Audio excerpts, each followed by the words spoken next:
ಪುನೀತ್ ಅಣ್ಣನ ಬಗ್ಗೆ ಹೇಳ್ಬೇಕಂದ್ರೆ ಇಡೀ ನಮ್ಮ ಕರ್ನಾಟಕ ರಾಜ್ಯಕ್ಕೆ ಎಲ್ಲಾ ಜನಕ್ಕೂ ಗೊತ್ತು.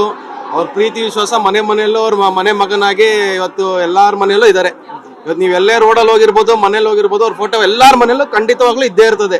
ಇವಾಗ ದೇವ್ರ ಮನೇಲಿ ಹೆಂಗೆ ದೇವ್ರ ಫೋಟೋಗಳು ಇರ್ತದೋ ಪ್ರತಿ ಮನೆಯಲ್ಲೂ ಪುನೀತ್ ಅಣ್ಣನ ಫೋಟೋ ದೇವ್ರ ರೂಪವಾಗಿ ಮಾಡ್ಕೊಂಡ್ಬರ್ತಿದ್ರು. ಏನಕ್ಕೆ ಹಿಂಗ್ ಮಾಡ್ತಾರೆ ಅಂತಂದ್ರೆ, ಇಷ್ಟು ವರ್ಷ ಅವ್ರು ಏನೇನ್ ಮಾಡ್ಕೊಂಡ್ ಬಂದಿರೋ ಅವ್ರು ಯಾವತ್ತು ಬದುಕಿದಾಗ ಯಾವತ್ತು ಹೇಳ್ಕೊಂಡಿರಲ್ಲ. ಯಾವಾಗ ಅವ್ರು ಅಗಲಿ ಆದ್ರು ಅವಾಗ ಅವರು ಜನಕ್ಕೆ ಗೊತ್ತಾಗಿರೋದು ಅವ್ರು ಮಾಡಿರೋ ಸೇವೆಗಳಾಗಿರ್ಬೋದು, ಮಕ್ಳುಗಳಿಗೆ ಎಜುಕೇಶನ್ ಆಗಿರ್ಬೋದು, ದಿನಸಿ ಆಗಿರ್ಬೋದು, ಅವ್ರು ಏನೇನ್ ಮಾಡ್ಕೊಂಡ್ ಬರ್ತೀರ ಅಂತ ಅವ್ರು ತಿರೋದ್ಮೇಲೆ ಗೊತ್ತಾದಾಗ ಅವ್ರಿಗೆ ಅಭಿಮಾನ ಇನ್ನ ಹೆಚ್ಚಾಗಿ ಅವ್ರಿಗೆ ಸ್ವೀಕಾರ ಆಯ್ತು. ಆ ದೇವ್ರು ಹೆಂಗೆ ನಮ್ಗೆ ಗೊತ್ತಿಲ್ದೇದಂಗೆ ಹೆಂಗೆ ನಮ್ಗೆ ಹೆಲ್ಪ್ ಆಗ್ತದೋ ಅದೇ ತರನೇ ಪುನೀತ್ ಅಣ್ಣ ನಂಗೆ ಮಾಡ್ಕೊಂಡ್ ಬಂದಿದ್ದಾರೆ. ಇವತ್ತು ಅವರು ನಮ್ ಜೊತೆ ಇಲ್ದೇ ಇರ್ಬೋದು, ಆದ್ರೆ ಅವ್ರ ನೆನಪು ಆಗಿರ್ಬೋದು ಪ್ರತಿದಿನ ನಮ್ಗೆ ನಮ್ಮ ಮನ್ಸಲ್ಲಿ ಎಲ್ಲಾರ ನಮ್ಮ ಕರ್ನಾಟಕ ಜನತೆ ಮನ್ಸಲ್ಲಿ ಪ್ರತಿನಿತ್ಯನೂ ಅವ್ರು ಇದ್ದಾರೆ.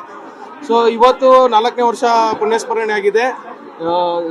ಮಕ್ಕಳಿಗೆ ತಿರ್ಗಾ ನಾವು ಬುಕ್ಕಿನ PRK ಸಂಸ್ಥೆಯಿಂದ ಬುಕ್ ವಿತರಣೆ ಆಗಿರ್ಬೋದು, ಪೆನ್ಗಳಾಗಿರ್ಬೋದು ಪ್ರತಿಯೊಬ್ಬರಿಗೂ ನೀಡ್ತಾ ಇದ್ದೀವಿ ಅವಾಗಿಂದನು. ಪುಸ್ತಕದಲ್ಲಿ ಸ್ಫೂರ್ತಿ ದೂತ ಅಂತ ನಿಜಕ್ಕೂ ಅದ್ರ ಸತ್ನಾಗೆ ಇದೆ ಅವ್ರು ಮಾಡಿದಂಥ ಕೆಲಸಗಳು. ನೀವೇ ನೋಡ್ಬೋದು, ಅವ್ರ ನಗಿನ ಸ್ಫೂರ್ತಿಲೇ ನಮ್ಗೆ ಗೊತ್ತಾಗುತ್ತೆ. ಅದಕ್ಕೆ ಸ್ಫೂರ್ತಿ ದೂತ ಅಂತಾನೆ ಅವ್ರಿಗೆ ಒಂದ್ ಹೆಸರಲ್ಲ, ಎಷ್ಟೋ ಸಾವಿರ ಹೆಸರುಗಳು ಅವ್ರ ಹೆಸರು ಮಾಡ್ಕೊಂಡು ಹೋಗಿದ್ದಾರೆ.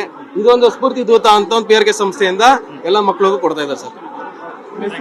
ಷಡಾಕ್ಷರಿ ಅಂತ, ಮಹಾಲಕ್ಷ್ಮಿ ಹೋಟೆಲ್.